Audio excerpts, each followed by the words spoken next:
Hello everyone, welcome to my channel E-Lesson for You। Friends, पिछले video में हमने शब्दों का अर्थ और इनके भेदों के बारे में जाना और इसमें हमने रचना के आधार पर रूढ़, यौगिक और योग रूढ़ शब्दों के बारे में जाना था।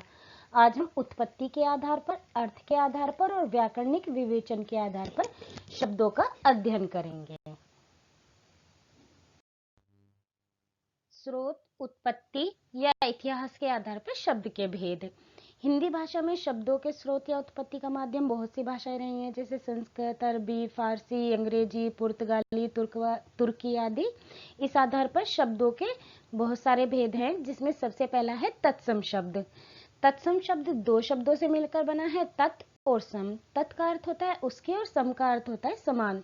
जो शब्द संस्कृत भाषा के हैं तथा इनका हिंदी में प्रयोग उसी रूप में किया जाता है जिस रूप में संस्कृत में किया जाता है, वे तत्सम शब्द कहलाते हैं। जैसे पुष्प, स्वर्ण, अश्रु और हृदय आदि शब्द। ये शब्द जिस स्पेलिंग में या जिस वर्तनी में संस्कृत भाषा में प्रयोग किए जाते हैं, उसी वर्तनी में हिंदी भाषा में प्रयोग किए जाते हैं, उसी रूप में।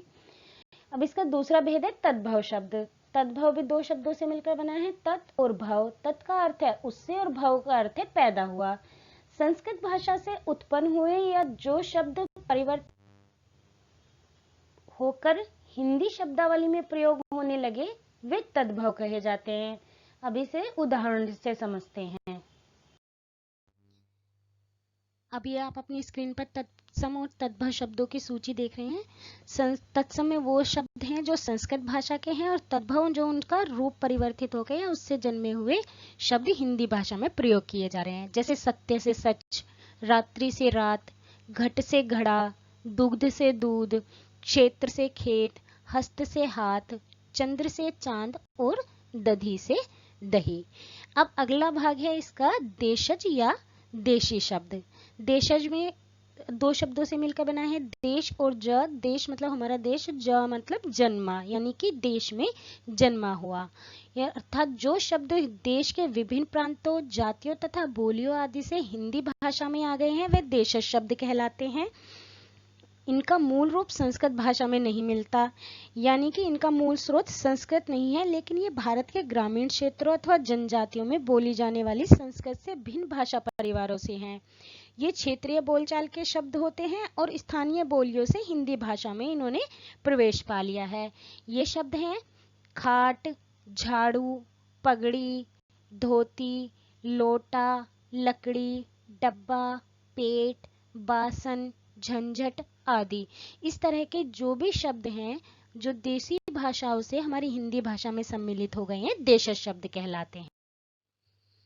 अब अगला रूप है इसका विदेशी शब्द। जो शब्द विदेशी भाषाओं से हिंदी में आ गए हैं, वह विदेशी शब्द कहलाते हैं। अब विदेश का अर्थ है दूसरे देश से आया हुआ। अब विदेशी भाषाएं कौन सी हैं? जैसे अंग्रेजी, अरबी, फारसी, पुर्तगाली, रूसी, तुर्की, चीनी, ऐसी अनेक भाषाओं के शब्द हमारे हिंदी में आके जुड़ गए हैं। इनका प्रयोग हम बेझिझक हिंदी में करते हैं। इनके कुछ मैं एग्जाम्पल आप लोगों को देती हूँ। जैसे अंग्रेजी भाषा के हैं train, ticket, doctor, nurse, car आदि। इस तरह के अंग्रेजी भाषा के शब्दों को हम दैनिक बोलचाल में अपनी हिंदी भाषा में प्रयोग करते हैं। अरबी के शब्द हैं कुर्सी, वकील, फौज, औरत, इनाम आदि। और फारसी के शब्द हैं लाश, बंदूक, आजादी, बीमार, दरवाजा आदि। पुर्तगाली के हैं अलमारी, संतरा, साबुन, चाबी, ऑलपिन, तंबाकू, कमरा। चीनी भाषा के शब्द हैं लीची, चाय, पटाखा, चीकू। और तुर्की के शब्द हैं चम्मच, कारतूस, कैंची, कुली, बीवी, चेचक, कुर्ता आदि। और जापानी भाषा का शब्द है रिक्शा। अब ये शब्द आप लोगों को एग्जाम के पॉइंट ऑफ व्यू से तैयार करने होंगे। इसके लिए आप लोगों को ज्यादा से ज्यादा इन शब्दों को पढ़ना चाहिए, इन्हें समझना चाहिए कि कौन सा शब्द किस भाषा से लिया गया है। इससे संबंधित प्रश्न एग्जाम में पूछ लिए जाते हैं कि ये शब्द किस भाषा का है। किसी भी भाषा का शब्द देके एग्जाम में उसे पूछ लिया जाता है, तो आप ये सब जरूर तैयार कर लीजिएगा। अब आते हैं संकर शब्द। जो शब्द दो भिन्न भिन्न भाषाओं के शब्दों के मेल से बनते हैं वह संकर शब्द कहलाते हैं। हिंदी भाषा में भी विदेशी भाषा के शब्द और हिंदी भाषा के शब्दों को मिलाकर शब्द बने हुए हैं। अब जैसे यहाँ पे आपकी स्क्रीन पे ही दिखाई दे रहे हैं, एग्जाम्पल के तौर पे लाठी चार्ज शब्द है, ये दो शब्दों से मिलकर बना है, लाठी और चार्ज। लाठी शब्द हिंदी का है और चार्ज अंग्रेजी का। अब इन दोनों को मिला के एक शब्द बन गया लाठी चार्ज, जिसे कि हम सामान्य रूप से अपनी दैनिक बोलचाल में या भाषा में प्रयोग करते हैं। इसी तरह वर्षगांठ, वर्ष संस्कृत भाषा का शब्द है और गांठ हिंदी भाषा का शब्द है, और इन्हें मिलाकर जो नया शब्द बना वर्षगांठ, ये हमारी हिंदी भाषा में प्रयोग होता है। इसी तरह फलदार शब्द देखेंगे, फलदार में फल हिंदी भाषा का शब्द है और दार फारसी का, दोनों को मिलकर जो नया शब्द बना फलदार, वह हिंदी भाषा में प्रयोग होता है। इसी तरह सीलबंद में सील अंग्रेजी का शब्द है और बंद फारसी का, दोनों को मिलाकर सीलबंद शब्द बना। नुकसान फारसी भाषा का शब्द है और दायक हिंदी भाषा का, और इन दोनों को मिलाकर जो नुकसानदायक शब्द बना वो हिंदी भाषा में प्रयोग किया जाता है। तो इस तरह आप लोगों को समझ आ गया होगा कि जब दो भाषाओं को मिलाकर शब्द बनता है तो वह संकर शब्द कहलाता है। अब है अर्थ के आधार पर शब्दों के भेद, जिसमें सबसे पहला है एकार्थी शब्द। जिन शब्दों का केवल एक ही अर्थ होता है वे एकार्थी शब्द होते हैं, जैसे मित्र, घर, भाषा, सांप आदि। इनका प्रयोग केवल एक ही अर्थ में किया जाता है। इसी तरह व्यक्तिवाचक संज्ञा शब्द भी एकार्थी शब्द होते हैं, जैसे गंगा, दिल्ली, पटना, राधा, राम, हरि आदि। अब इसका दूसरा भेद है अनेकार्थी शब्द। जिन शब्दों के एक से अधिक अर्थ होते हैं वे अनेकार्थी शब्द कहलाते हैं। जैसे पत्र का अर्थ पत्ता और चिट्ठी दोनों ही होते हैं, इसी तरह घट का अर्थ भी घड़ा और शरीर दोनों ही होते हैं। भेद के अर्थ रहस्य और प्रकार ये दोनों ही हैं। जैसे मैं आप लोगों को पढ़ा रही हूँ अर्थ के आधार पर शब्दों के भेद, यानी कि अर्थ के आधार पर शब्दों के प्रकार। अब इसका अगला भेद है पर्यायवाची या समानार्थी शब्द। जिन शब्दों के अर्थों में समानता हो उन्हें पर्यायवाची शब्द कहते हैं। जैसे घर के समान अर्थ वाले शब्द हैं आलय, धाम या निवास। तन के समान अर्थ वाले शब्द हैं काया, शरीर, बदन या गात। घमंड के समानार्थी या पर्यायवाची शब्द हैं गर्व, अहंकार, अभिमान और दर्प।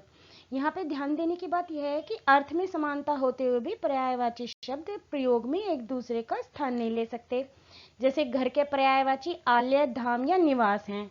अब इसको एक उदाहरण के तौर पे वाक्य लेके समझते हैं। जैसे राम घर जा रहा है, इस वाक्य में घर के स्थान पर धाम, आलय या निवास का प्रयोग नहीं किया जा सकता। हम यहाँ पे राम घर जा रहा है ही बोलेंगे, हम ये नहीं कहेंगे राम आलय में जा रहा है। इन शब्दों का प्रयोग अलग अलग प्रकार से होता है, भले ही इनका अर्थ एक जैसा हो। अब अगला भेद है विलोम या विपरीत अर्थ वाले शब्द।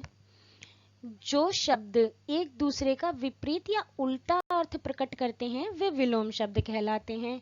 जैसे सुख का उल्टा दुख, हर्ष का उल्टा शोक, आय का उल्टा व्यय, ऊंच का उल्टा नीच, स्वाधीन का पराधीन और वरदान का विलोम या उल्टा शब्द होता है अभिशाप। ये एक दूसरे के विपरीत अर्थ को दर्शाते हैं, समान अर्थ नहीं विपरीत अर्थ को दर्शाते हैं, वो विलोम या विपरीतार्थक शब्द कहे जाते हैं।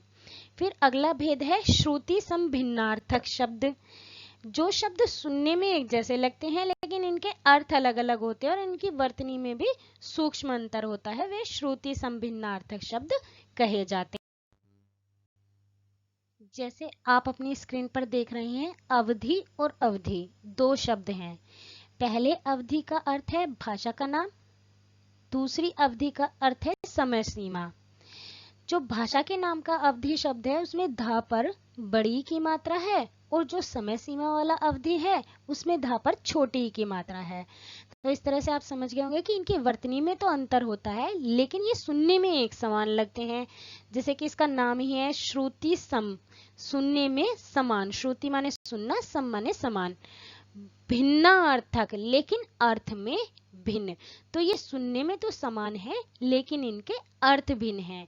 पहले अवधि का अर्थ है भाषा का नाम और दूसरे अवधि शब्द का अर्थ है समय सीमा। इसी प्रकार अन और अन्य हो गए, इनकी स्पेलिंग अलग है यानी कि इनकी वर्तनी अलग है, इनको सुनने में साउंड एक जैसा आता है, सुनने में एक जैसे लगते हैं अन्न अन्य, और इनके अर्थ अलग हैं। जैसे अन्न का अर्थ है अनाज और अन्य का अर्थ है दूसरा। शब्दों का अगला भेद है अनेक शब्दों के लिए एक शब्द।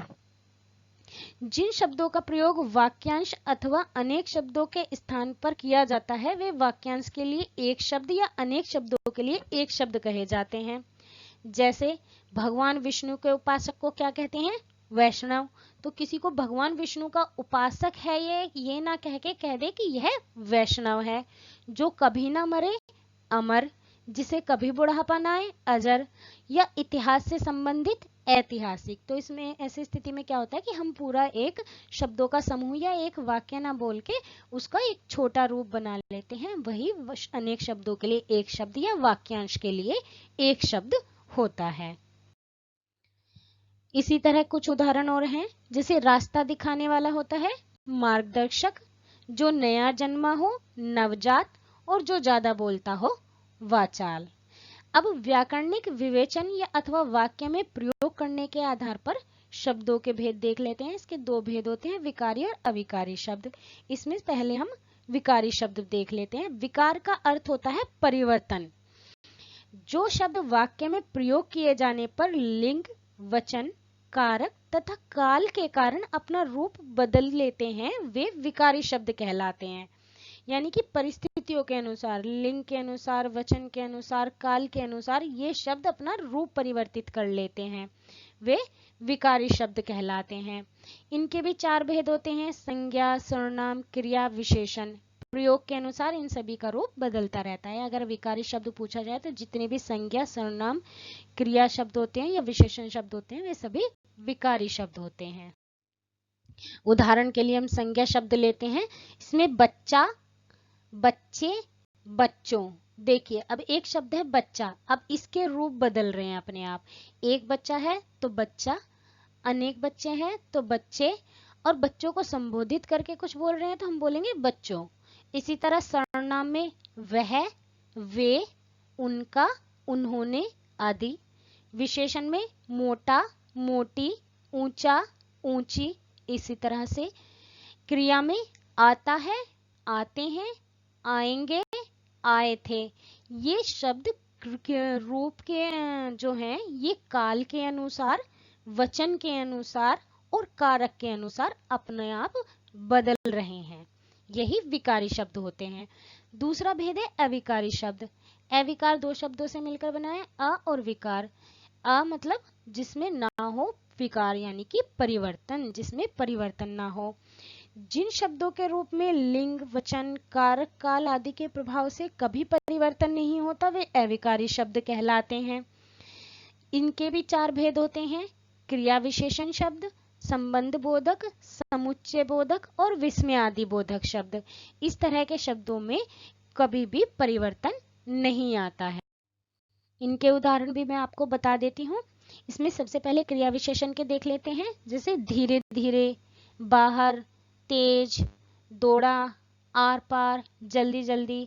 ये शब्द लिंग, वचन और कारक के अनुसार अपने रूप नहीं बदलते हैं। जैसे लिंग के अनुसार ही हम बोलें कि राम धीरे धीरे चल रहा है या सीता धीरे धीरे चल रही है, तो यहाँ पे धीरे धीरे उसी रूप में प्रयोग हो रहा है जैसे कि आपको स्क्रीन पे दिख रहा है। इसी तरह संबंध बोधक शब्द हैं, जैसे से पहले, के बाद, के साथ, की ओर, के ऊपर, के सहारे। इस तरह के शब्द ये भी नहीं बदलते हैं। समुच्चय बोधक शब्द किंतु, इसलिए, परंतु, क्योंकि, लेकिन, अथवा, ये भी अपना रूप नहीं बदलते हैं। विस्मयादि बोधक शब्द अरे, ओहो, वाह, वह, क्या, हाय, शाबाश। ये सभी शब्द ऐसे हैं जो लिंग, वचन और काल के अनुसार अपना रूप परिवर्तित नहीं करते हैं। फ्रेंड्स, आपको हमारा ये वीडियो कैसा लगा कमेंट करके जरूर बताइएगा, और आने वाले वीडियोस के देखने के लिए चैनल को सब्सक्राइब भी कर दीजिएगा और हाँ, मेरे साथ में मेरे वीडियो को लाइक भी कर दीजिएगा। Thanks for watching.